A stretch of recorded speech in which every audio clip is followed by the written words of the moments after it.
Shalom saudara, bagi kita yang sudah cukup lama berada di gereja GBI Gatsu, mungkin sudah paham kenapa kita menekankan sekali tentang penyembahan.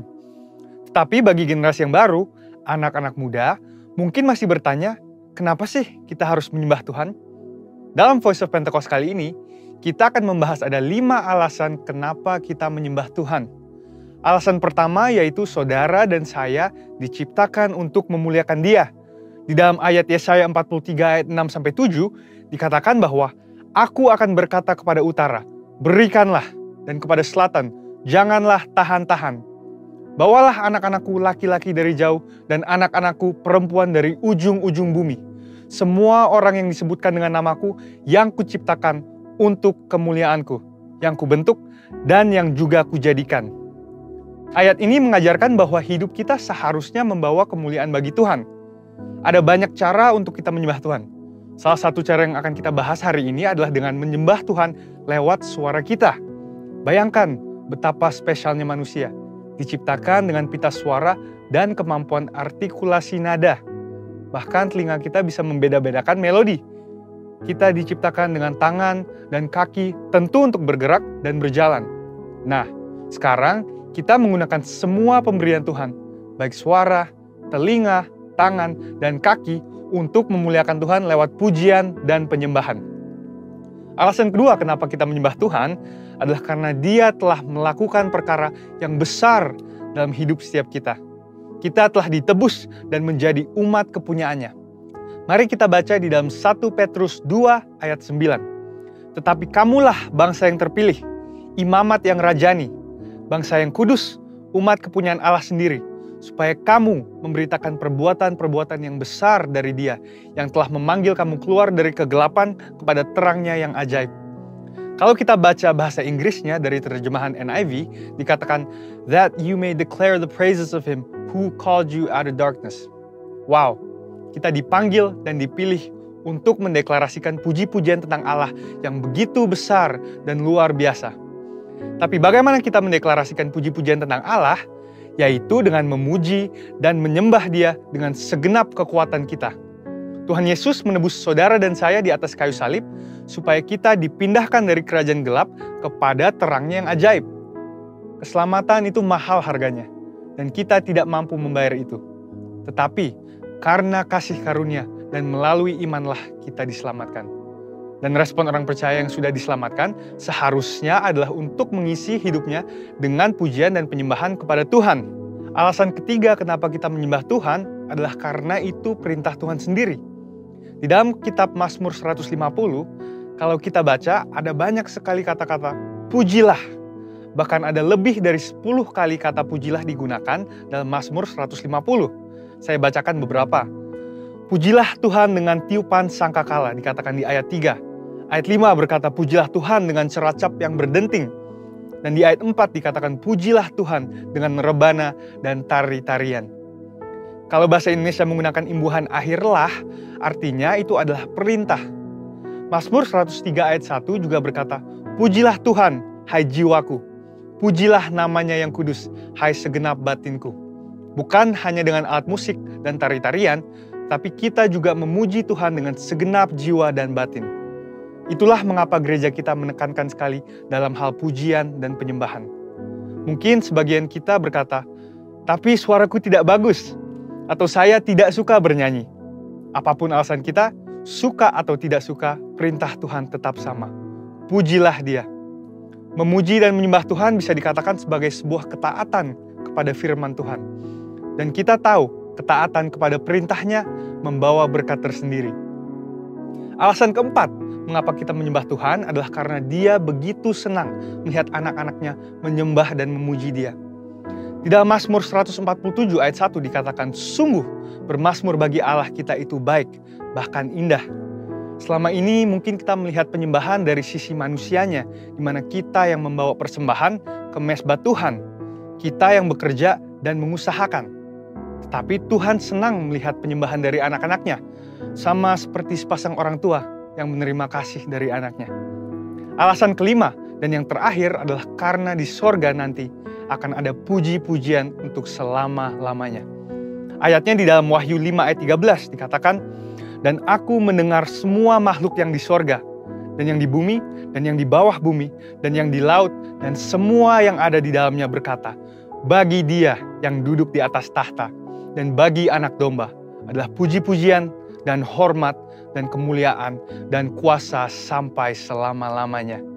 Kita menyembah Tuhan karena kita sedang mempersiapkan untuk kekekalan nanti. Kalau di dunia ini kita tidak suka dan tidak mau menyembah Tuhan, bagaimana nanti di sorga? Dengan itu, saya rangkum ada 5 alasan kenapa kita menyembah Tuhan. Yang pertama adalah karena kita diciptakan untuk kemuliaan namanya. Yang kedua adalah karena kita telah ditebus lunas oleh darahnya. Yang ketiga adalah karena Tuhan memberikan perintah untuk memuji Dia. Yang keempat, karena Allah senang mendengar umatnya memuji dan menyembah Dia. Dan yang kelima adalah karena kita akan menyembah Tuhan dalam kekekalan untuk selama-lamanya. Saudara, untuk artikel selengkapnya dari tim teologi kami, silahkan klik link yang ada di atas atau scan QR Code yang tersedia. Tuhan Yesus memberkati.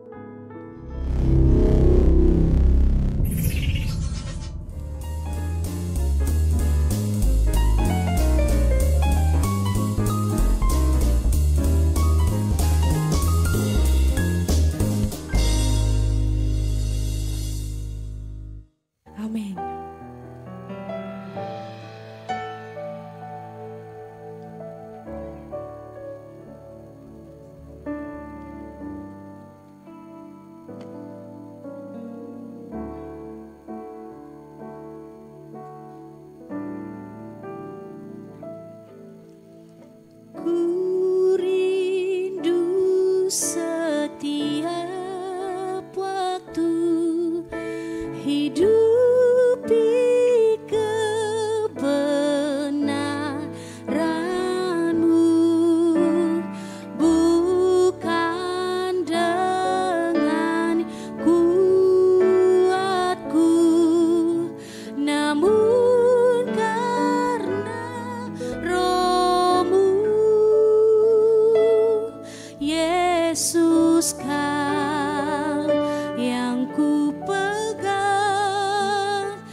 Tuhan Yesus, kami nyatakan Engkau berdaulat penuh dalam kehidupan setiap kami ya Bapa.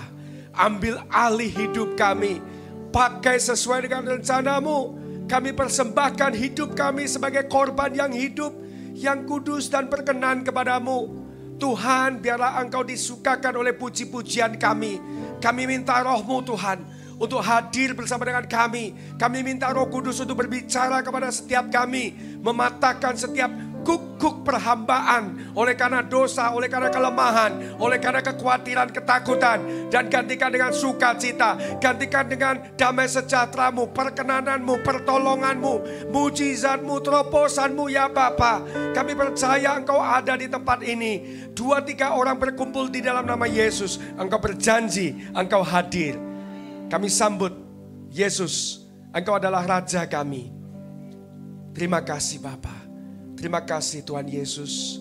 Terima kasih Roh Kudus. Ini adalah waktu-Mu untuk menyampaikan kebenaran firman-Mu. Urapi lidah bibir anak-Mu yang akan menyampaikannya. Supaya firman yang ditangkap ini bukan sekedar perkataan manusia, tetapi akan menjadi rema. Dan kami akan lakukan dalam kehidupan kami. Dan kami akan muliakan Yesus. Terima kasih Bapa. Di dalam nama Tuhan kami Yesus Kristus, kita semua yang percaya dan siap untuk menerima firman Tuhan, sama-sama katakan amin. Berikan tepuk tangan untuk Tuhan kita. Silakan duduk kembali. Shalom Bapak Ibu. Yang masih ingat saya pernah datang beberapa bulan yang lalu, tapi saya waktu itu menerjemahkan Pastor Abraham. Dan di sini saya mendapatkan kehormatan untuk menyampaikan kebenaran firman. Nama saya Arif Firmanto, saya adalah tim penggembalaan dari GBI Kingdom Embassy yang ada di Wahid Hashim. Dan juga bersama dengan Pastor Daniel Pradana. Sehari-hari penggembalaan saya sebetulnya ada di sekolah Kristen. International School, IKTES School yang ada di Sunrise dan juga ada di daerah Pondok Indah.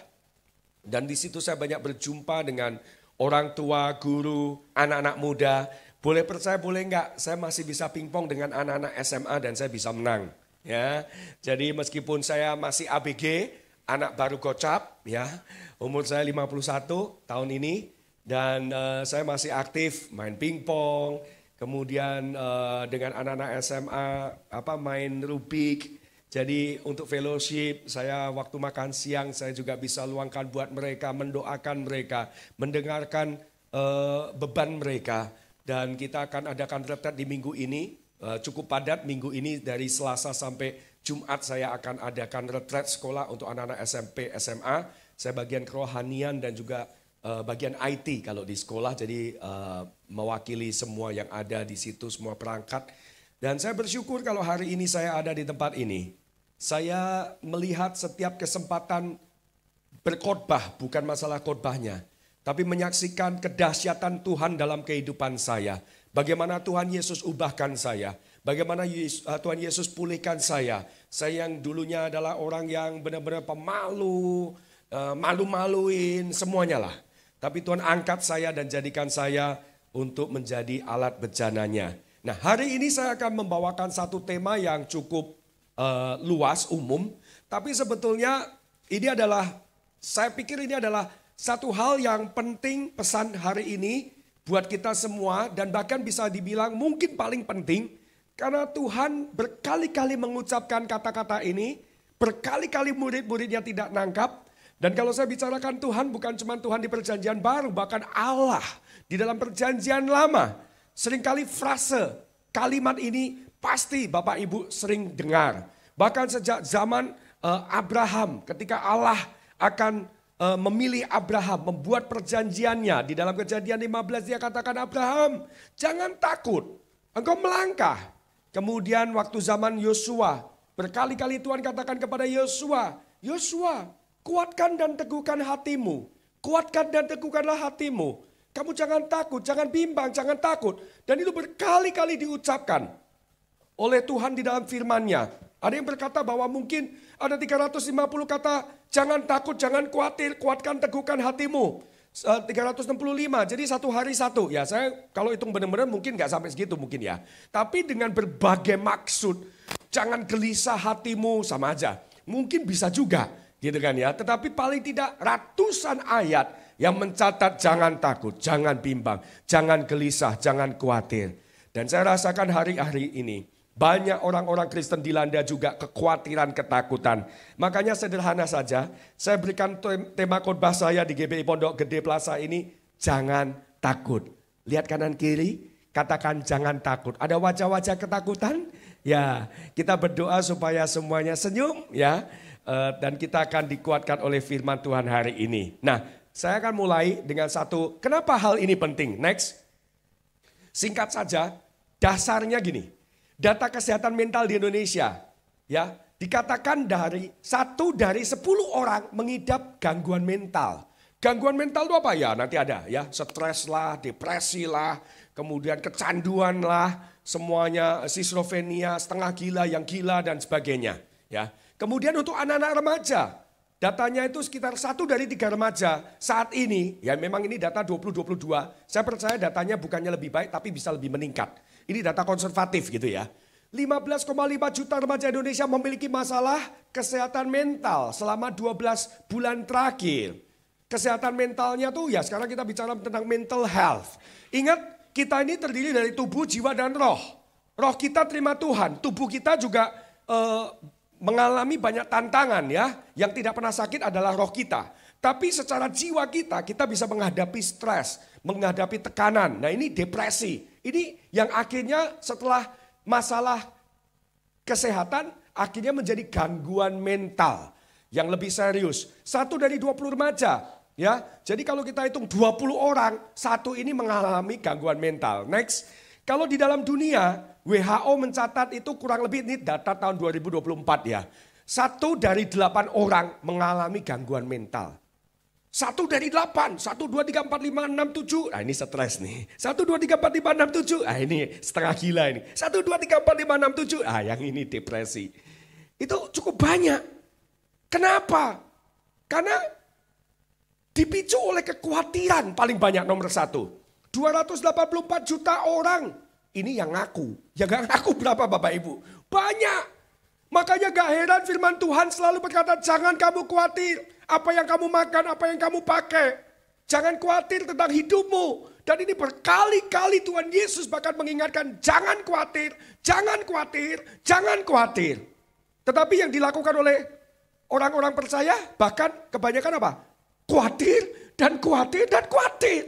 Tuhan sudah bilang jangan khawatir. Jadi kesimpulan saya ya, perintah Tuhan yang seringkali dilanggar oleh kita itu bukan jangan membunuh. Oh, saya nggak pernah membunuh Pak. Jangan berzina, saya nggak berzina Pak.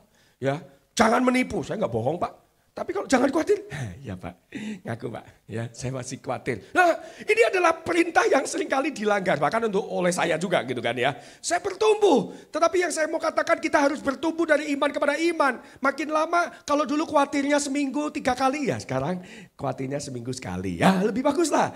Lama-lama kita bisa berkurang dan berkurang. Itulah tujuan hari ini saya menyampaikan tentang kekhawatiran ya. Next. Saya akan bacakan, stop dulu dari situ ya. Saya akan bacakan dulu ya. Ada dasarnya di dalam Matius 10 ayat 28 ayat 31. Saya akan bacakan Matius 10 ayat 28. Dan janganlah kamu takut kepada mereka yang dapat membunuh tubuh, tetapi tidak berkuasa membunuh jiwa.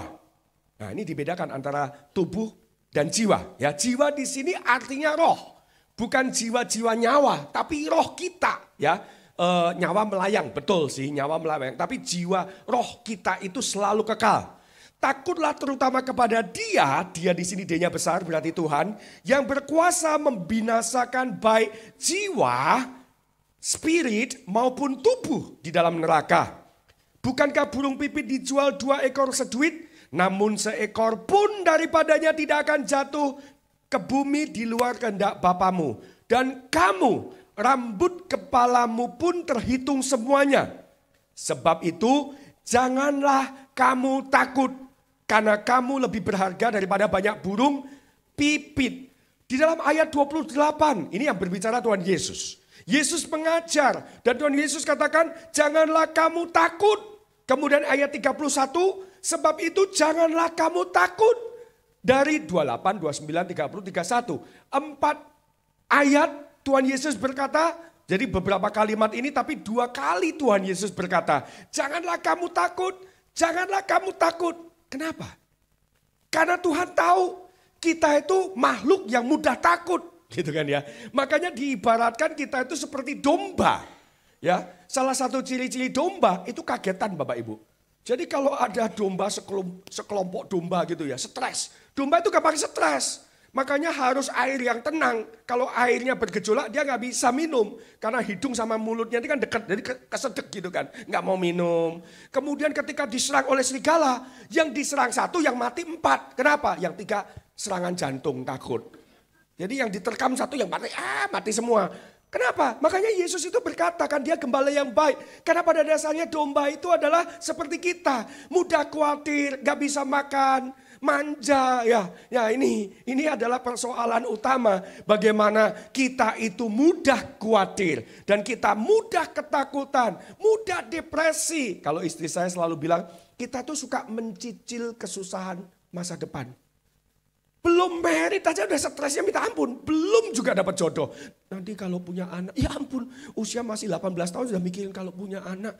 Aduh semua apa-apa mahal. Waduh kayaknya aku gak mau merit mami. Aduh yang sudah mau merit kayaknya kita jangan punya anak ya. Loh kenapa? Nah sekarang kan mahal ya, sekolah mahal, biaya kesehatan mahal, semua liburan mahal, makan juga mahal. Mendingan kita gak usah punya anak. Belum punya anak sudah ketakutan khawatir dulu. Padahal perintah Tuhan adalah beranak cuculah dan bertambah banyak. Jadi kalau kita punya anak itu sebetulnya kita sedang menggenapi perintah yang pertama loh dari Tuhan. Ya, memang bukan perintah yang utama tapi yang pertama. Jelas di dalam kitab Kejadian sebelum ada hukum Taurat, sebelum ada yang lain, perintah Tuhan beranak cuculah. Nah, persoalannya apa? Karena banyak dari kita itu dikuasai oleh ketakutan. Sorry, kita di sini mungkin nggak ada deh. Bukan di tempat inilah, tempat lain mungkin ya. Kalau GPI, wah Pondok Gede Plaza ini hebat semua ya. Jadi kalau berbicara kekhawatiran ini sangat manusiawi. Tapi saya tidak berkata bahwa kamu jangan pernah ada rasa takut. Rasa takut itu juga karunia.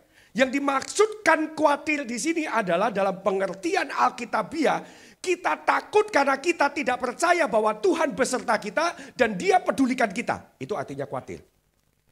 Saya ulang lagi. Ketakutan di sini bukan berarti kita harus tanpa takut, ya hidup tanpa takut, ngebut aja pokoknya. Tablas. Oh ya itu bahaya juga gitu kan ya. Api tangan saya taruh di api, nggak takut ya gosong juga. Bukan begitu.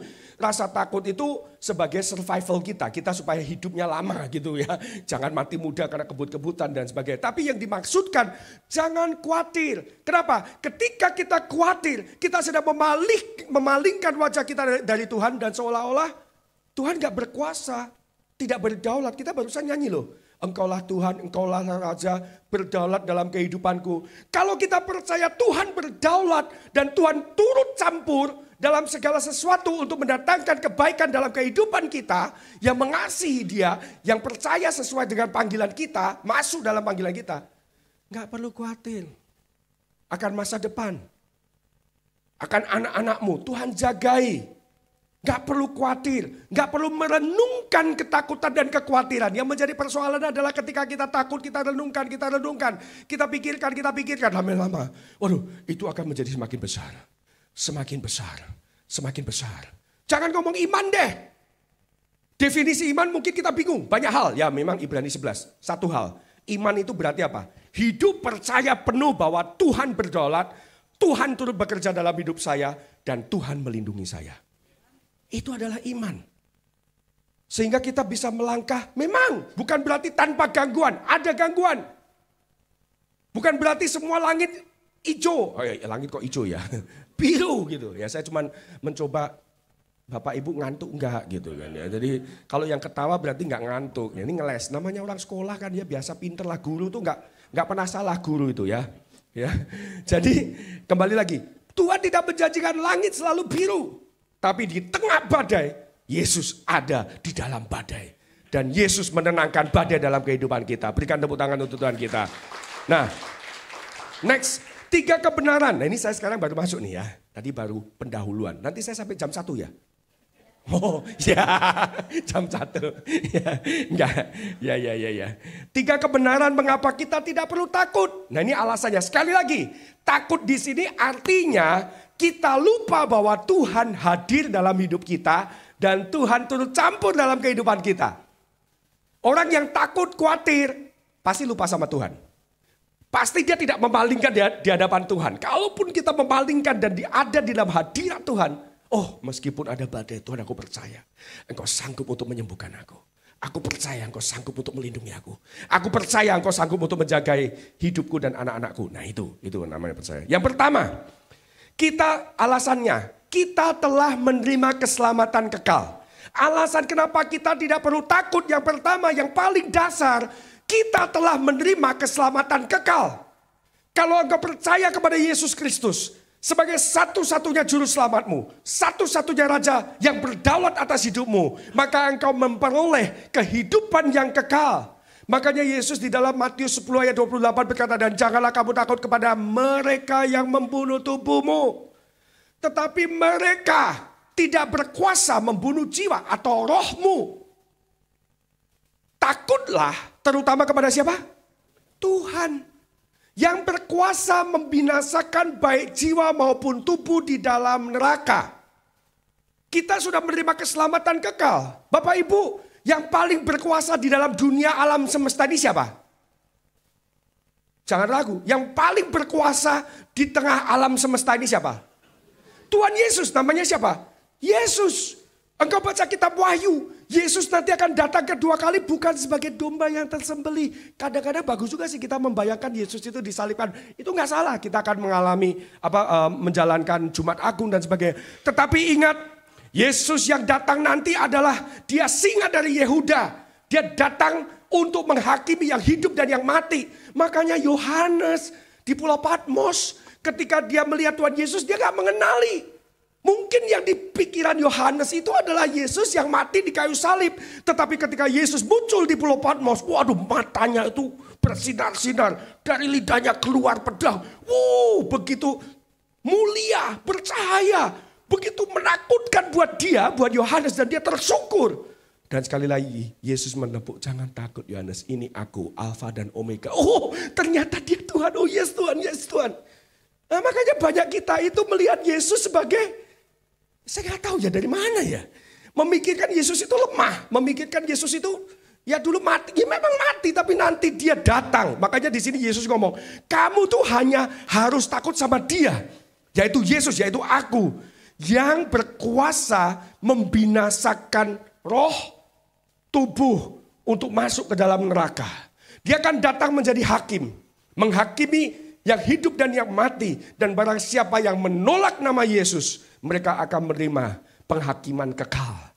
Mati di dalam api kesengsaraan selama-lamanya. Bukan seumur hidup, bukan selama 50 tahun. Selama-lamanya. Pertanyaan, Pak, Bu, selama-lamanya itu kira-kira seberapa sih? Gak ada batas itu gimana sih? Susah kan? Abstrak kan? Saya kasih gambaran. Kalau saya pegang tali dari sini, titik sini, mimbar sini. Tali. Kemudian saya minta, oke, Pak tolong bawa tali ini muter ke sana. Pak Hans bawa muter sama. Pak Hans kampungnya di mana? Di Kalimantan Tengah. Bawa sampai Kalimantan Tengah. Oh, terus lanjut lagi. Bahkan sampai ke Manado. Sampai ke atas lagi ke Filipina. Maju sampai sana lagi. Ke Jepang semuanya. Keliling dunia 5 kali. Itu tali bisa keliling 5 kali. Tapi sebetulnya kehidupan kita selama di dunia ini hanya satu titik dari sepanjang itu. Ya kalau cuma 5 kali. Kalau talinya ditarik ke bulan, sampai ke matahari, lama banget Bapak Ibu. Seluruh kehidupan kita di dunia ini hanya satu titik dari sepanjang. Ya karena garis itu kan kumpulan titik-titik gitu kan ya. Tapi intinya kembali lagi, kita itu seharusnya hanya takut kepada Yesus Kristus. Gak ada setan dedemit, wewe gombel, si manis jembatan Ancol manapun yang dapat merenggut nyawa saudara. Dari mana kita kok merasa bahwa setan bisa membunuh kita? Nggak bisa. Saya yakin dengan saya yakin-yakinnya. Mereka tidak bisa mencuri hidup kita. Ingat di sini loh. Hanya Tuhan. Loh kalau misalnya setan itu berkuasa membunuh kita. Mendingan kita dibunuh sebelum terima Yesus atau sesudah terima Yesus? Sebelum lah. Sebelum terima Yesus kalau mati kan berarti nggak masuk surga kan? Betul kan? Nggak bisa berkarya kan buat Kristus kan? Ya bapak-bapak nih pura-pura gak tahu dulu suka kebut-kebutan lah, berantem lah ya kan. Gak mati-mati juga sampai hari ini gitu kan. Karena Yesus punya rencana. Dan dia tahu suatu kali Bapak Ibu akan ada di tempat ini, percaya akan namanya. Dia lindungi kita meskipun waktu itu kita belum bertobat. Makanya dia mengasihi kita selagi kita masih ada di dalam dosa kita. Dia tahu masa depan kita. Dan Tuhan berdaulat, dia berkuasa. Dan yang terburuk, sebetulnya ini adalah konteks di mana waktu itu Tuhan Yesus setelah mengutus murid-muridnya, mereka kembali dan Yesus ngomong, jangan takut sama yang bisa bunuh kamu. Kasarnya ginilah, seburuk-buruknya yang terjadi dalam hidup kamu, mereka bunuh jiwa kamu. Apa bunuh tubuh ini loh. Tapi mereka gak berkuasa atas roh kamu. Karena hanya aku, kata Tuhan, yang berkuasa menyelamatkan rohmu. Beritakan Injil, kabarkan berita baik, bersaksi buat Yesus. Pak nanti, ya memang perlu hikmat. Tapi kalau nanti mati Pak, ya mati kan kita ke surga juga. Kita naik ke surga. Ya kan kita ada di dalam hadirat Allah. Nah, jadi dikatakan yang pertama, alasan mengapa kita tidak perlu takut karena kita menerima keselamatan kekal. Tadi saya katakan bahwa masalah utama orang itu ketakutan, anxiety ataupun fear. Bahasa Yunaninya adalah phobos, fobia. Ada yang tahu fobia? Dan 5 golongan utama fobia yaitu ketakutan yang sangat akut. Sangat parah. 1, banyak orang itu takut sama laba-laba. Katanya kalau ini survei di Amerika sih, di Indonesia saya nggak tahu ya. Tapi laba-laba itu menurut Health Organization ataupun majalah kesehatan, orang itu takut sama laba-laba. Yang kedua, orang takut dalam ruangan sempit, klaustrofobia. Yang ketiga, orang takut naik pesawat. Naiknya nggak takut Pak, turunnya yang saya takut. Bisa turun atau enggak, jangan-jangan melayang-layang. Aerofobia. Kemudian ada yang takut ketinggian, akrobat kan, akro itu tinggi. Jadi takut ketinggian. Daripada ini pokoknya saya nggak mau Pak ketinggian. Kalau ketinggian lihat, udah mau pingsan. Dan itu membuat mereka terbatas hidupnya. Tapi intinya semua ketakutan itu sebetulnya mereka takut mati. Kenapa takut ketinggian? Takut jatuh. Kenapa takut naik pesawat? Ya kalau takut mati gitu kan. Kenapa takut sama laba-laba? Ya takut kalau digigit. Kenapa? Mati juga Pak. Ya kan? Semua ketakutan itu ujung-ujungnya takut mati. Kecuali ketakutan berbicara di depan umum. Ini nggak akan menyebabkan kematian kecuali kita ditimpuk batu gitu ya. Dirajam batu. Ya kan? Memberitakan Injil dirajam batu baru mati kita. Tapi ketakutan berbicara di depan umum ini nggak akan membawa kematian. Ya kan? Tapi intinya gitu. Ujung-ujungnya orang itu takut mati. Orang takut mati. Seharusnya orang-orang percaya di dalam Kristus. Apakah kita harus takut mati? Pertanyaan. Enggak. Oh ya enggak teman. Enggak yakin. Saya mau tanya. Yang ada di dalam Yesus Kristus Tuhan. Apakah kita seharusnya takut kematian? Enggak. Kematian hanya membawa kita lebih dekat kepada Tuhan. Kita akan bersama-sama. Makanya Paulus mengatakan, aku dibingung. Ya, seharusnya lebih baik kalau aku tuh mati aja langsung ketemu Tuhan. Tetapi lebih berguna kalau aku masih ada di dalam dunia. Jadi Paulus itu pengen mati loh dia. Tapi lebih berguna kalau ada di dalam dunia. Nah, katakan kanan kirimu, engkau lebih berguna di sini saat ini ya. Jangan mati dulu. Coba bayangkan Lazarus. Lazarus itu ketika dia dibangkitkan oleh Yesus, lalu dia mulai cerita. Bapak Ibu bisa lihat di dalam Lukas 11 ya. Dia mulai bersaksi. Yesus adalah jalan kebenaran dan hidup. Yesus adalah kebangkitan. Yesus itu membangkitkan aku. Dia akan datang lagi. Oh, dia tuh sangat mengenal Yesus dan kuasanya. Dia ancam, dikasih WA sama ahli Taurat Farisi. Ting, dia terima WA. Lu kalau ngomong tentang Yesus lagi gua bunuh lu ya. Dia ketawa aja. Bunuh-bunuhlah. Gua barusan dari sono. Gua dibangkitin. Lu mau ngancam lagi bunuh supaya aku tutup mulut? Gak mau. Aku akan tetap memberitakan bahwa Yesus adalah jalan dan kebenaran dan hidup. Dia diancam. Dia gak takut. Paulus diancam. Gak takut. Gak takut mati maksudnya. Memang kadang-kadang ketakutan Paulus. Makanya kasih karunia aku cukuplah bagimu. Tetapi intinya mereka adalah orang-orang yang mengenal Yesus Kristus. Bahwa dia adalah jalan, kebenaran dan hidup. Dan Yesus akan membangkitkan kita. Saya suka di dalam Mazmur 27 ayat 1 ya. Next. Mazmur 27 ayat 1. Tuhan adalah terangku dan keselamatanku. Kepada siapakah aku harus takut? Tuhan adalah benteng hidupku, terhadap siapakah aku harus gemetar? Ini kebetulan foto memang saya sengaja kemarin, saya ingat, saya kesaksian sekalian. Ini tanggal 14 Januari 2025. Berarti 1,5 bulan yang lalu, atau ya kurang lebih 1,5 bulan yang lalu. Istri dan 3 anak saya cuma 3, ya 3. Cewek semua, istri cuma 1 ya. Jadi 1 istri, 3 anak. 4-4-nya masuk rumah sakit di waktu yang sama, diinfus di waktu yang sama. Kebayang gak Bapak Ibu? Saya mau tanya yang ibu-ibu deh. Kalau ada anak 1 masuk rumah sakit, ibu-ibu cemas gak? Banget. Kalau punya anak 2, dua-duanya masuk rumah sakit di saat yang sama? Biaya, jagain, sakitnya gak ketahuan apa ini. Kalau 3 anak masuk rumah sakit di waktu yang bersamaan, stres gak? Terus kalau pasangan kita juga masuk, lebih stres lagi. Saya sama siapa gitu ya. Ini 4-4-nya masuk nih. Bapak Ibu, istri saya paling kiri. Ini anak saya Joy, anak yang ketiga. Itu anak yang pertama Zoe. Dan yang paling kanan adalah Chloe. Digigit nyamuk Bapak Ibu. Demam berdarah. Seminggu naik turun demamnya. Sampai 1 kali sudah bawa ke dokter si Zoe. Anak pertama saya masih panas gak enak. Saya bawa ke klinik. Di depan klinik dia pingsan. Papa. Itu hati saya kalau bisa melorot jantungnya sampai ke perut kali ya. Kaget, saya belum pernah anak saya ini ke rumah sakit, belum pernah dia pingsan seumur hidup, baru kemarin itu pada bulan Januari. Dia pingsan papa dan dia pingsan, kaget saya. Saya bawa ke rumah sakit UGD, akhirnya diinfus dan dicari-cari penyebabnya, Pak kena demam berdarah. Istri saya mulai mikir, kita berempat-empatan ini udah demam ya. Coba besok pagi saya masuk ke rumah sakit menyerahkan diri gitu ya. Dites demam berdarah, anak saya yang kedua demam berdarah. Baru setelah itu saya jemput anak saya yang paling kecil, demam berdarah. 4-4-nya masuk rumah sakit. Pertanyaan saya, apakah saya cemas? Ada kecemasan. Saya bohong kalau ngomong, wah nggak apa-apa. Itu berarti saya nggak sayang mereka. Kenapa? Kayak serangan itu menghantam orang yang kita kasihi gitu loh. Kalau yang kena saya sama saya, ya mendingan saya aja yang dicoblos.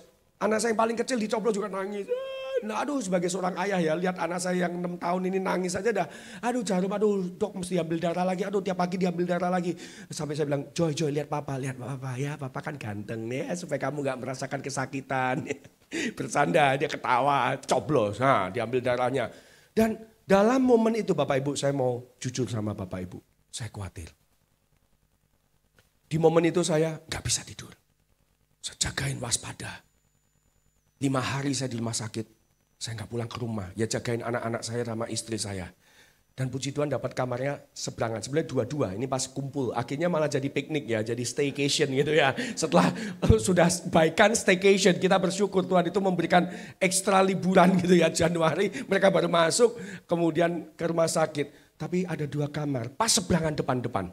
Jadi saya menjaga anak saya yang 2 di sini, dipanggil ke sono, saya lari sampai pakai sendal aja nggak sempat gitu. Jadi saya di rumah sakit udah kayak rumah sendiri. Sorry ya sudah saya nggak pakai sendal, pakai celana pendek, lari sono, lari sini, lari sono, lari sini. Waduh rasanya mumet sekali. Tapi di tengah segala kekhawatiran saya berpaling kepada Tuhan. Dan saya katakan engkau berdaulat dalam kehidupan keluargaku. Engkau tidak pernah meninggalkan aku. Aku percaya engkau cukupkan, engkau lindungi, engkau jagai anak istriku. Dan ketika saya masuk di dalam hadirat Tuhan. Saya baca firman, Tuhan adalah terangku dan keselamatanku. Saya renungkan. Makanya Bapak Ibu jangan direnungkan masalah yang muncul kekhawatiran dan depresi. Kalau Bapak Ibu bilang kok saya nggak bisa merenungkan firman, bohong. Kenapa? Orang khawatir itu sama, metodenya sama, merenungkan. Tapi yang direnungkan ketakutan, makanya super akut kekhawatiran dan fobia.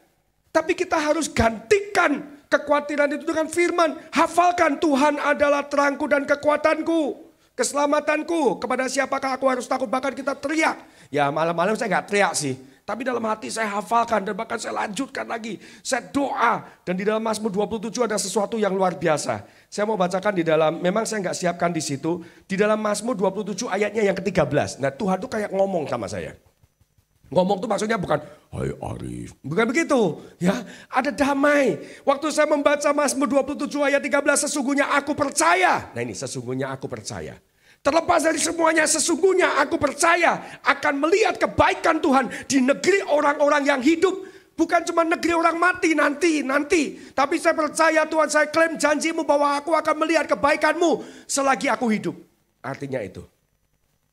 Sesungguhnya, koma, kalau di dalam bahasa Indonesia, sesungguhnya, koma, aku percaya. Tapi bahasa Inggrisnya ngomong gini, I would have fainted.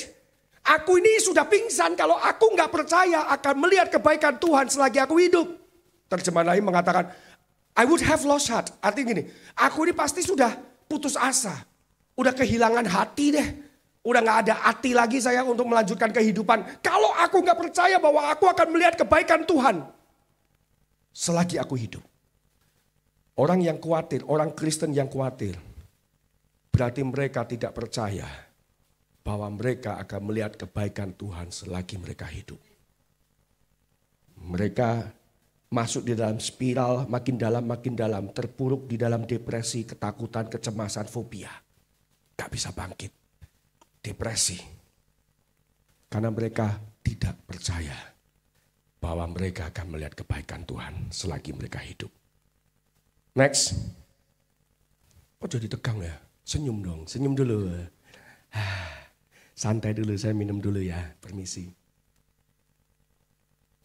Yang kedua, kenapa Tuhan katakan jangan takut? Ya, yang berikutnya dikatakan di situ, bukankah burung pipit dijual 2 ekor seduit? Namun seekor pun daripadanya tidak akan jatuh ke bumi di luar kehendak Bapamu. Nah ini luar biasa nih.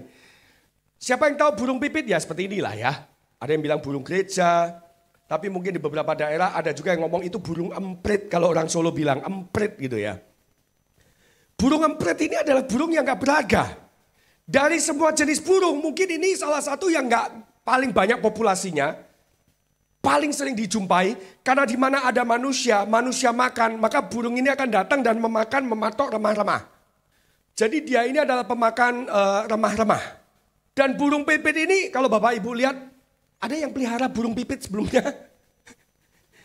Kalau burung beo saya pelihara. Suaranya burung apalagi ya. Dulu kalau papa saya dulu ya. Saya nggak pernah pelihara burung gitu kan. Dia suka perkutut lah karena suaranya. Apa saya nggak ngerti lah ya. Tapi beli burung itu mahal. Burung dara, burung merpati, putih. Kalau ini semaraknya pun nggak ada gitu ya. Coklat, gak bersuara. Dan dikatakan pada zaman dahulu pun 2000 tahun yang lalu ini adalah burung yang memang tidak ada harganya. Makanya dikatakan Tuhan Yesus itu bukan sembarang memilih kata, bukan sembarang memilih nama binatang, bukan. Dia memilih bukankah burung pipit dijual 2 ekor seduit. Nah seduit itu sederhananya gini deh. Seduit itu sepeser ya. Atau uang yang paling kecil pada zaman itu, seduit. Nah saya mau tanya, uang saat ini kita yang paling kecil berapa nominalnya? Hah? 100 ya? Oke lah 100 mungkin kita lupakan, anggap aja 1000. Lembaran yang paling kecil ada ya? Uang kertas yang paling kecil nominalnya berapa? 1000, masih ada 1000. Nah ini kalau diterjemahkan dalam bahasa kita sehari-hari, bukankah burung emprit dijual 2 ekor 1.000 rupiah. Bapak Ibu kalau punya 1.000 perak dikasih 2. Kalau bapaknya yang jualan itu mau balik kampung ambil aja 5. 1.000 ceceng dapat 5 deh. Gua kasih deh. Gak ada harganya. Seolah-olah Tuhan mau berkata gini loh. Ini burung yang kamu pun dikasih gak mau. Burung yang dilupakan orang. Burung yang tidak dianggap. Gak ada tuh setiap hari ke orang ngitungin. Oh di sekitar Pondok Gede Plaza ini ada 1.547 burung pipit yang mati. Kurang kerjaan apa ya? Kalau yang dihitung badak bercula 1 mati, nah itu jadi berita. Oh badak di Penangkaran bercula 1, di Banten mati. Sekarang populasinya tinggal 54. Itu berita yang besar. Dan Yesus yang ngomong, bukankah badak itu dipelihara oleh Tuhan atau burung yang langka cendrawasih? Kenapa enggak Yesus mengatakan, bukankah cendrawasih itu ya dipelihara dan tidak akan jatuh ke bumi? Enggak, artinya gini loh. Ini burung yang paling murah pun, yang kita enggak mau, Tuhan pelihara. Apalagi saudara dan saya. Apalagi engkau yang diciptakan segambar dan serupa dengan Allah. Tuhan itu memikirkan kita. Dia itu mengasihi kita. Lebih daripada apa yang kita pikirkan tentang dia.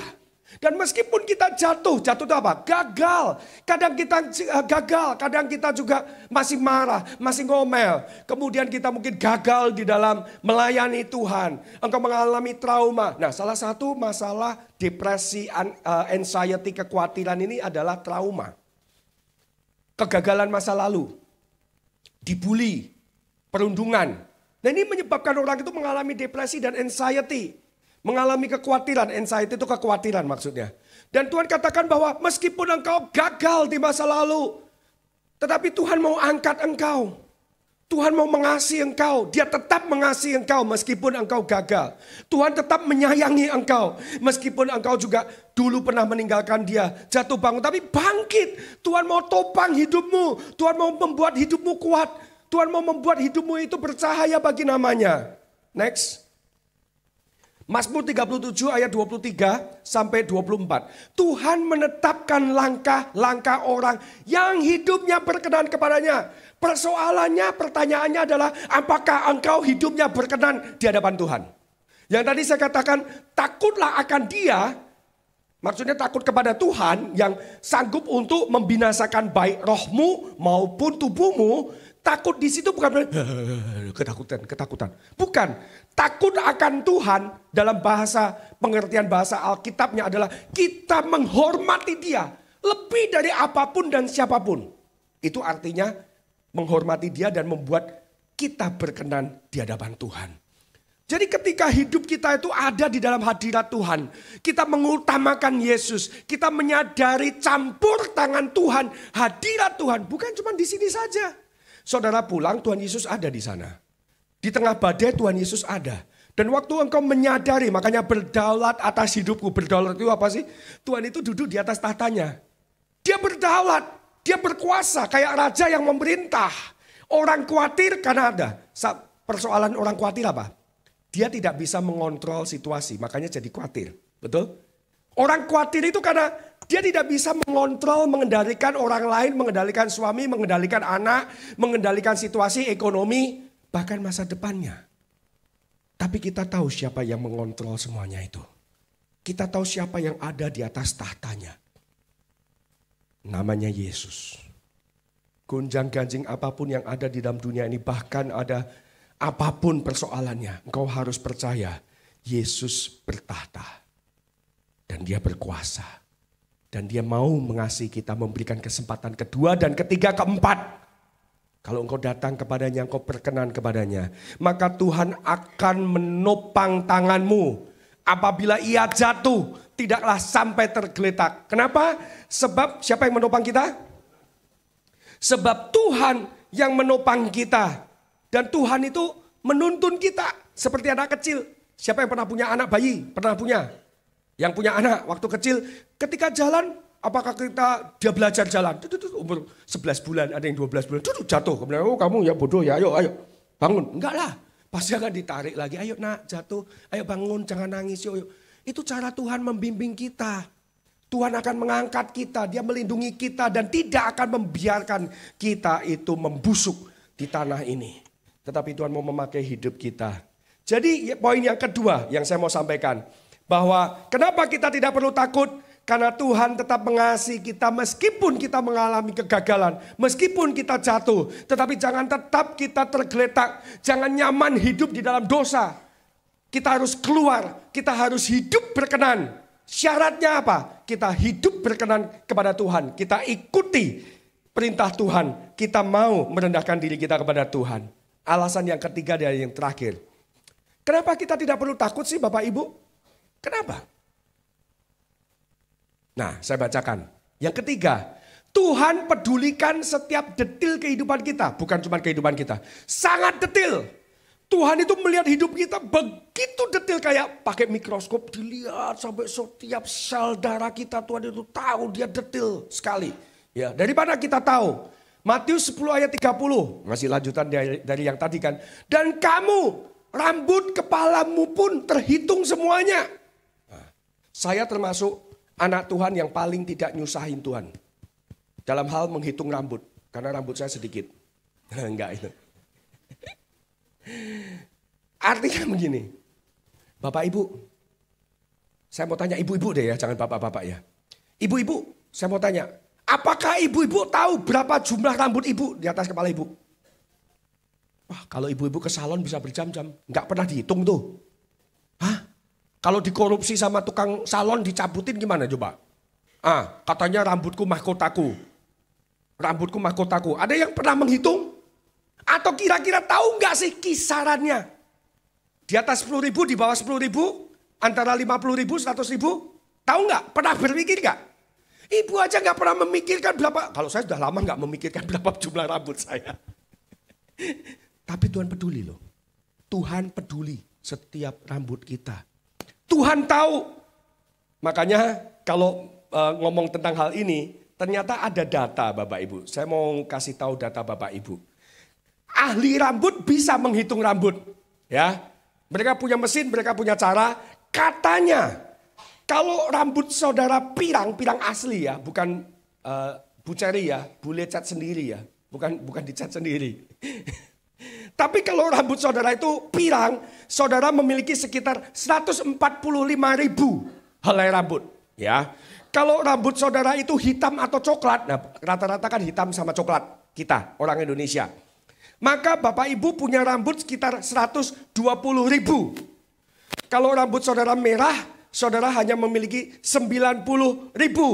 Kalau saudara nggak percaya, hitung sendiri.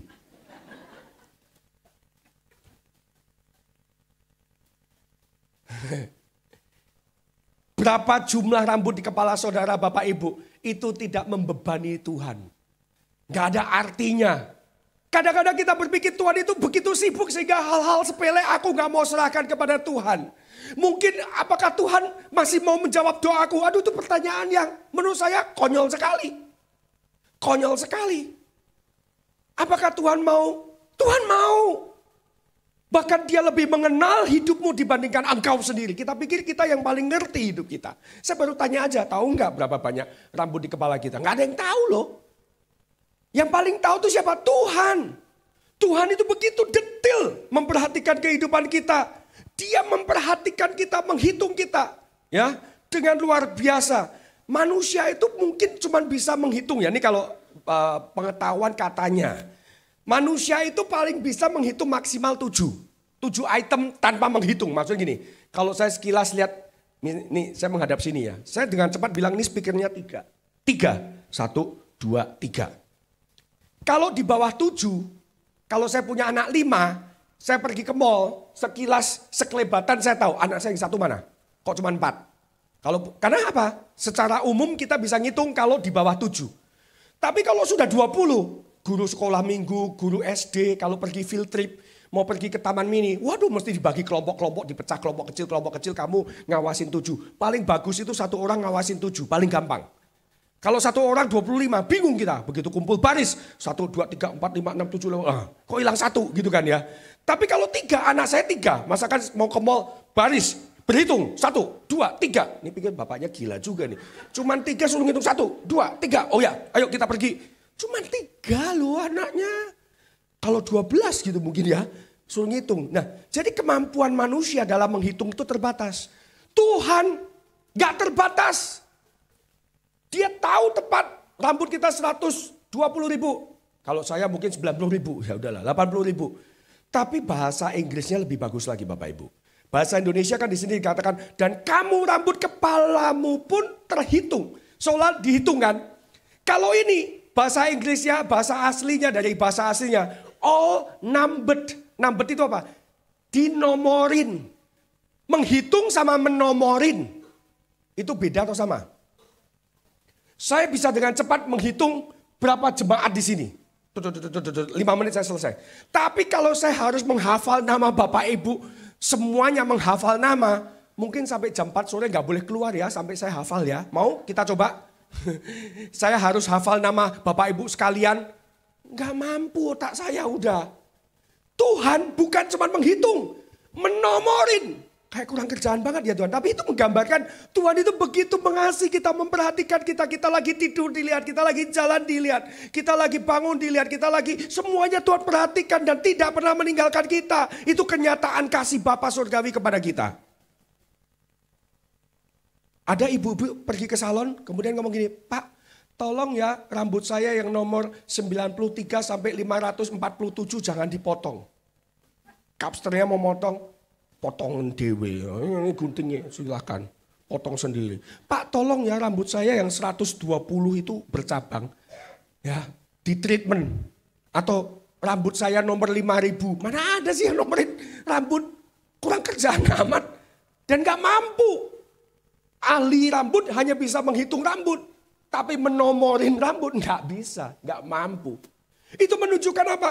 Oh Allah yang sama yang menciptakan alam semesta. Yang menaruh bintang-bintang di angkasa. Yang menaruh bulan bintang. Allah yang maha dahsyat, maha kuasa. Pencipta alam semesta. Tapi dia memperhatikan dan menghitung dan menomori setiap rambut di atas kepalamu.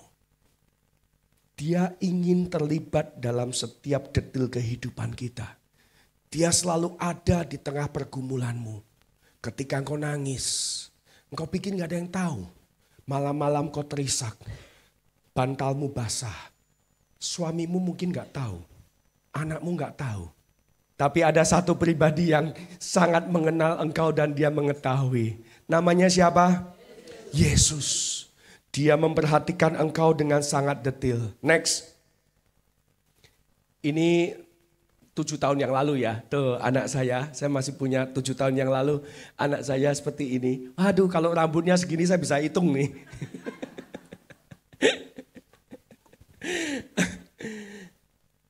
Bapa di surga itu seperti kita. Bapak-bapak, kalau kita aja bisa, anak kita waktu anak kita bayi, ketika mereka tidur kita liatin, aduh lucunya. Padahal anak kita belum bisa ngomong papa, belum bisa bilang terima kasih, matur nuwun, thank you. Nggak bisa loh. Tapi kita tungguin, kita lihat kan. Waktu lihat anak kita, kita bisa senyum-senyum. Aduh cantiknya, aduh anak papa, bangganya anak papa. Kita aja sebagai manusia bisa merasakan hal itu kepada anak kita. Apalagi Allah Bapa Surgawi.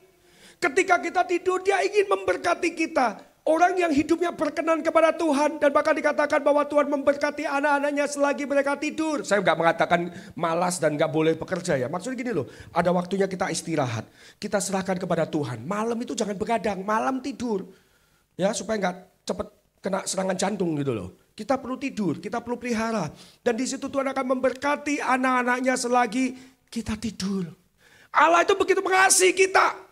Nah, saya bacakan, dan bagiku, ini di dalam Mazmur 139 tentang penciptaan Allah akan manusia. Dia menenunku, ya itu bahasa yang puitis. Tapi yang luar biasa di dalam ayat 17, 18. Dan bagiku, betapa sulitnya pikiranmu itu. Ya Allah, betapa besar jumlahnya. Jika aku mau menghitungnya, itu lebih banyak daripada pasir. Apabila aku berhenti, masih saja aku bersama-sama engkau. Saya akan jelaskan begini, artinya memang begini. Seolah-olah pikiran Tuhan begitu tinggi dan aku tidak bisa memahaminya. Memang betul. Tapi ayat ini sebenarnya berbicara begini. Kalau bahasa Inggrisnya, izinkan saya maaf. Bacakan dalam bahasa Inggrisnya. How precious are your thoughts about me.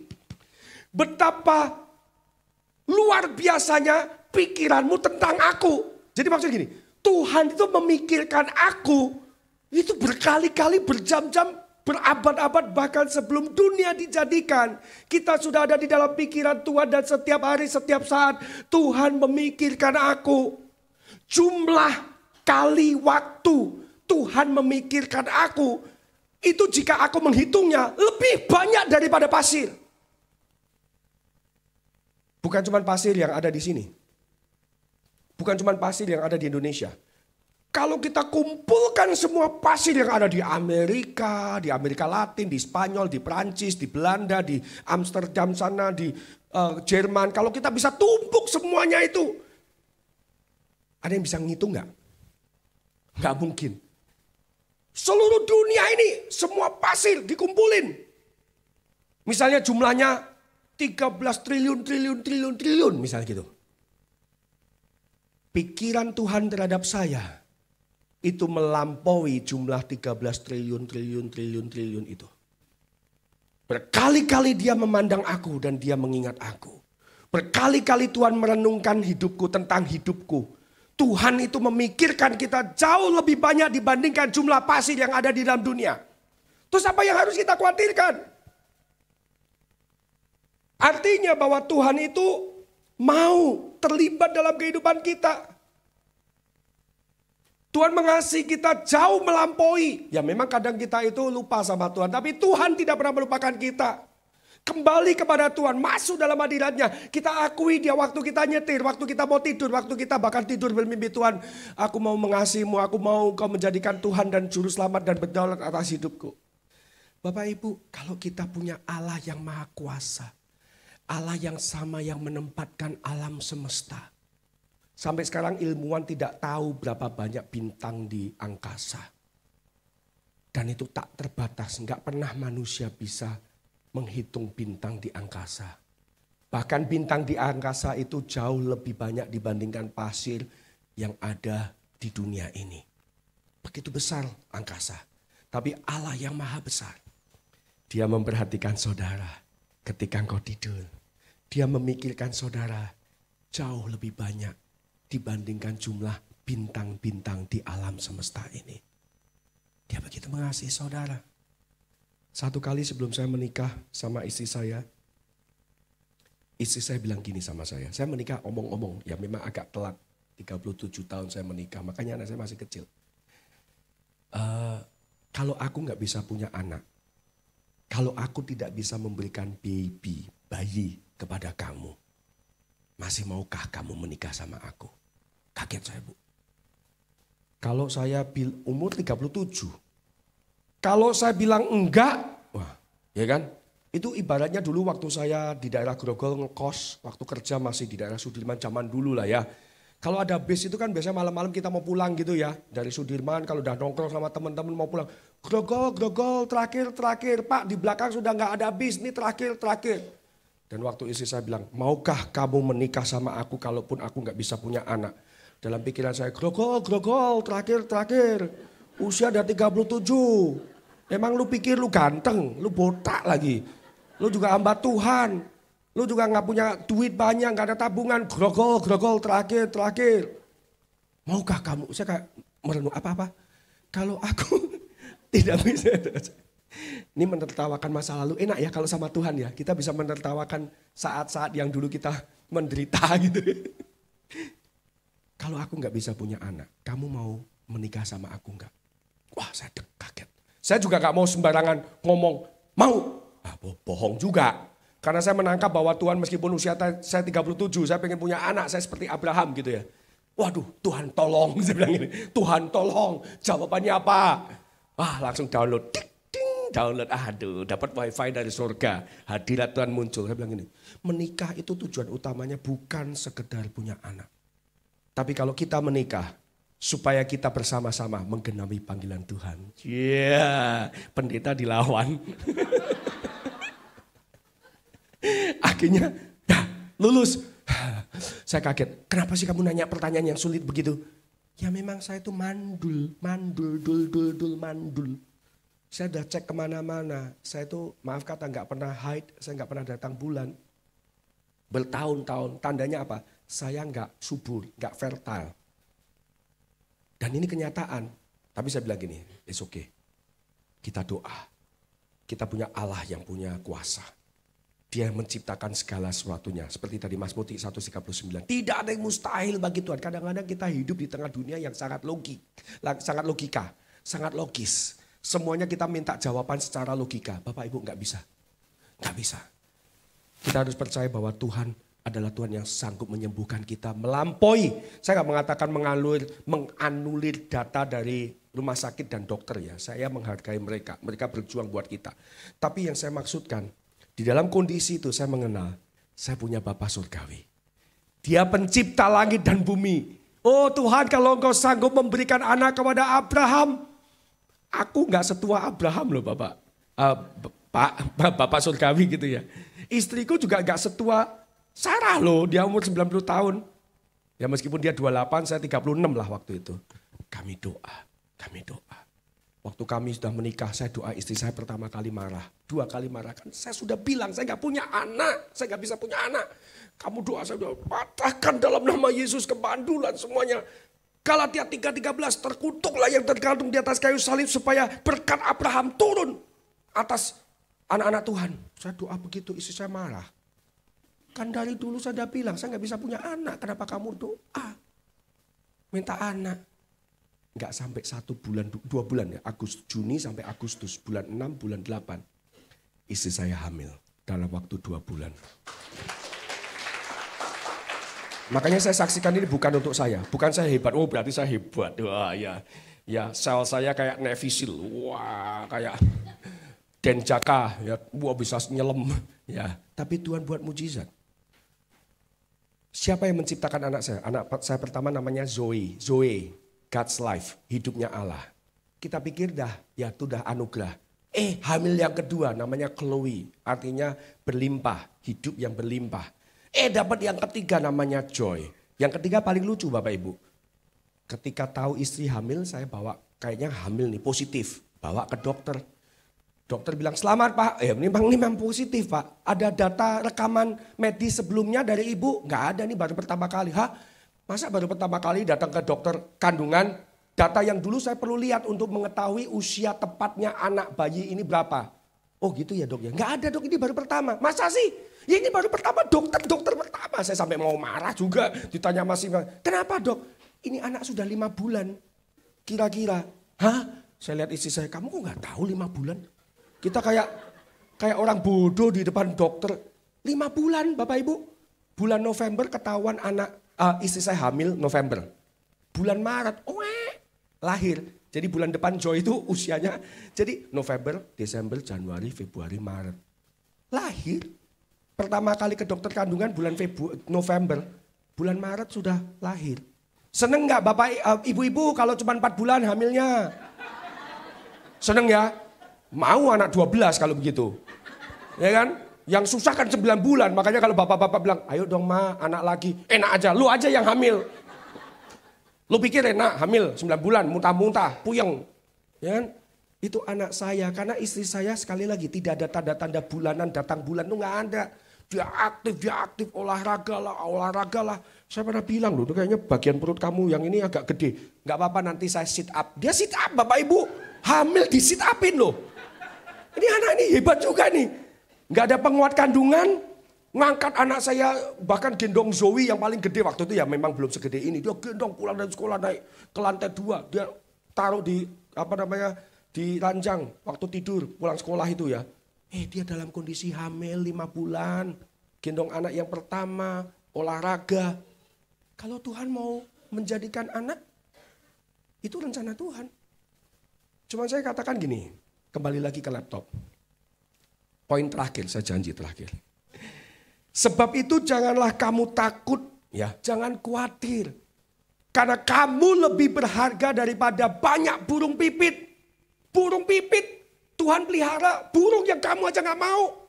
Yang gak pernah kamu perhitungkan untuk dipelihara. Tuhan pelihara, apalagi kamu. Jadi jangan kamu khawatir dan takut. Kenapa? Karena kamu telah menerima keselamatan kekal. Terus beritakan Injil, nyatakan kebenaran, bersaksi. Kemungkinan terburuk tanda kutip yang bisa dilakukan oleh manusia kepadamu adalah mencabut hidupmu di masa ini. Tapi mereka tidak sanggup untuk mencabut rohmu daripada Tuhan. Yang kedua, alasan mengapa kita tidak perlu khawatir sampai depresi, sampai stres, sampai minum obat stres. Karena Tuhan mengasihi kita waktu pun dulu engkau pernah gagal. Engkau mungkin pernah melakukan kesalahan yang kau masih merasa bersalah sampai hari ini. Waduh, kamu dibombardir dengan perasaan bersalah. Stop it. Tuhan memberikan kesempatan kepadamu yang kedua, ketiga, keempat, dan kelima. Bukan berarti engkau hidup di dalam dosa ya. Tetapi engkau tentunya hidup berkenan. Tadi saya bilang, takutlah akan dia. Takutlah akan dia. Yang berhak dan bisa mencabut roh dan hidupmu. Yang ketiga alasan. Kenapa kita nggak perlu khawatir? Sangat mendalam. Karena Tuhan pedulikan setiap detil kehidupan kita. Datang kepada Tuhan. Serahkan segala khawatirmu kepada Dia. Sebab Ia yang memelihara kamu. Janganlah takut tentang apapun juga. Tetapi ucapkanlah di dalam doa permohonan dengan ucapan syukur. Sampaikan doamu kepada Tuhan. Dia adalah Bapa yang baik. Dan di sini kita akan menjadi saksi Tuhan. Orang akan melihat wajah kita beda. Wajah kamu kok bulat ya? Oh bukan bulat, maksudnya berseri-seri gitu ya. Meskipun kok kayaknya hidup kamu gak sesuai yang saya pikirkan, kayaknya gak gitu. Gak apa-apa, situasi itu hanya sementara. Tapi keselamatan kita kekal selama-lamanya. Penderitaan itu hanya sekilas, sekejap mata. Hanya satu titik dari kumpulan titik-titik yang mengelilingi dunia dan tak terbatas sampai ke bulan benang itu. Dan disitulah kita akan mengalami kasih Tuhan. Kita mengalami lawatannya. Pertanyaannya, masih adakah kekhawatiran dalam hidupmu saat ini? Serahkan kepada Tuhan. Masih adakah ketakutan yang kau pendam di dalam hatimu saat ini? Tuhan tahu. Tuhan tahu. Maukah engkau menyerahkannya kepada Tuhan? Mari kita tundukkan kepala. Dan biarlah kita datang kepada Dia. Kita mau akui kedaulatan Tuhan. Boleh nggak kita nyanyi lagu yang terakhir itu? Ku rindu setiap waktu hidupi kebenaran-Mu. Bapak Ibu, kalau kita hidupi loh ya. Menghidupi kebenaran Tuhan. Itu adalah satu-satunya cara kita bisa dibebaskan dengan kekhawatiran yang mencekam. Tetapi kita harus hidupi kebenaran Tuhan. Dan bukan dengan kuatku, bukan dengan kemampuanku, namun karena Roh-Mu. Yesus, Engkau yang ku pegang teguh. Engkau yang ku pegang teguh. Jadikan ini doa kita. Semua dalam sikap doa. Jadikan ini permohonan kita. Ku rindu setiap waktu.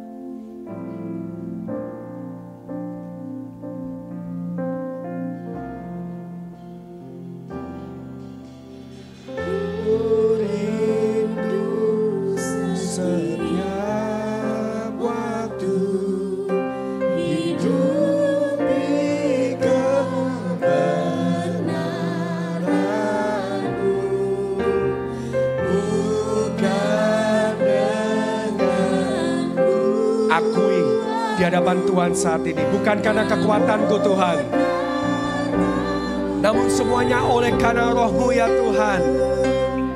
Yesus Kau yang ku pegang. Katakan Engkaulah Tuhan.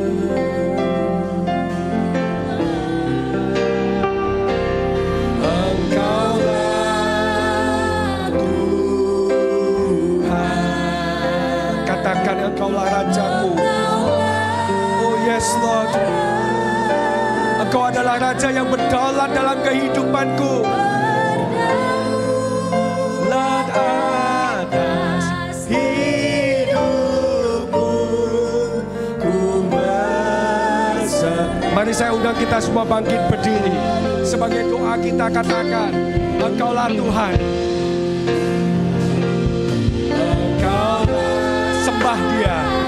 Sembah Dia saat ini. Sembah Yesus.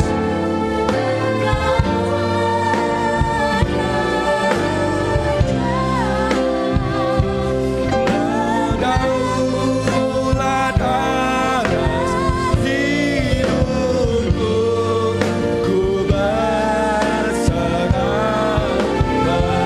Katakan sekali lagi, Engkau adalah Tuhan. Engkau Tuhan. Rajaku,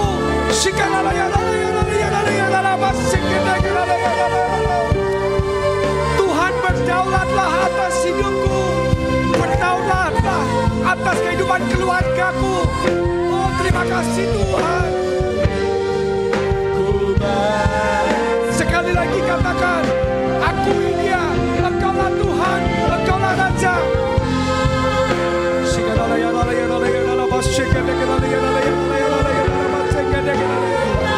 Sembah Dia, sembah Dia, sembah Yesus, sembah Yesus, Yesus, Engkau Rajaku, oh Engkau Tuhanku. Ku berserah berdaulat atas hidupku.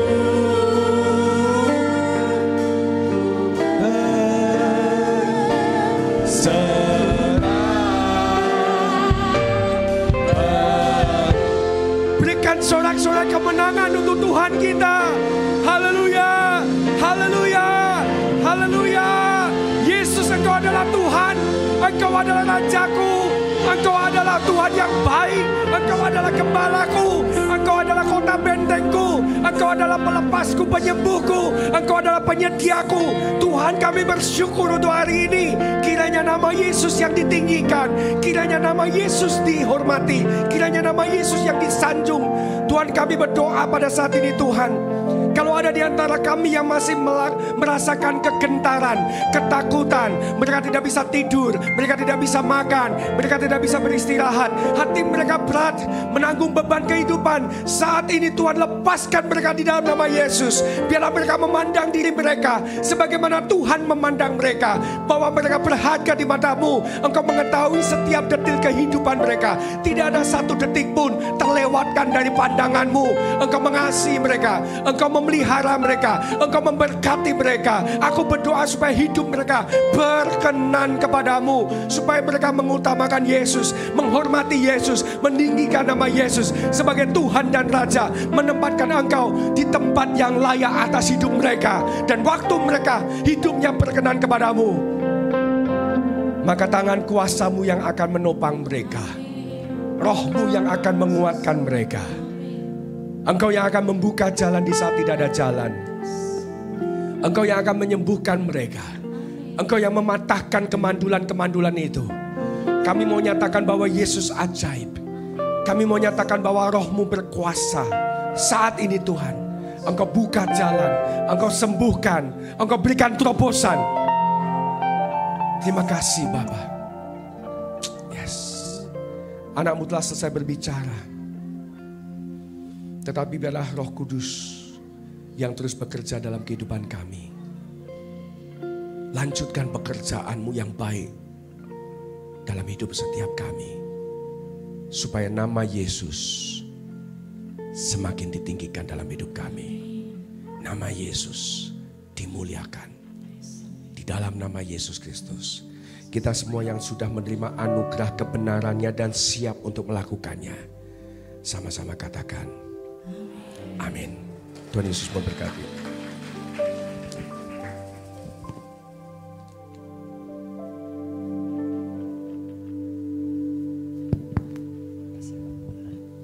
Saudara diberkati. Terima kasih Pak Arif yang sudah menjadi alat di dalam tangan Tuhan untuk memberkati jemaat Tuhan pada siang hari ini. Mari kita angkat tangan kita untuk memberkati hamba Tuhan ini. Bapa, kami serahkan hamba-Mu ini ke dalam tangan Tuhan. Bila kiranya Tuhan sendiri memberkati dia, memakai dia lebih heran lagi untuk memenangkan banyak jiwa. Dan semua itu hanya untuk kemuliaan nama Tuhan Yesus. Dimanapun dia melayani Engkau Bapa, biarlah hikmat, urapan dan wibawa dari tempat yang maha tinggi Tuhan limpahkan, curahkan bagi dia, agar dia Tuhan lebih lagi melayani Engkau. Berkati istri dan anak-anaknya, mereka boleh menjadi alat di dalam tangan Tuhan untuk memuliakan Engkau. Terima kasih Bapa untuk segala anugerah dan berkat-Mu. Terima kasih Tuhan Yesus. Mari kita angkat tangan kita terima berkat yang datang dari Allah Bapa di tempat yang maha tinggi. Jika engkau baik-baik mendengarkan suara Tuhan Allah-Mu dan melakukan dengan setia segala perintahnya yang kusampaikan kepadamu pada hari ini, maka Tuhan Allah-Mu akan mengangkat engkau di atas segala bangsa di bumi. Segala berkat ini akan datang kepadamu dan menjadi bagianmu jika engkau mendengarkan suara Tuhan Allah-Mu. Diberkatilah engkau di kota dan diberkatilah engkau di ladang.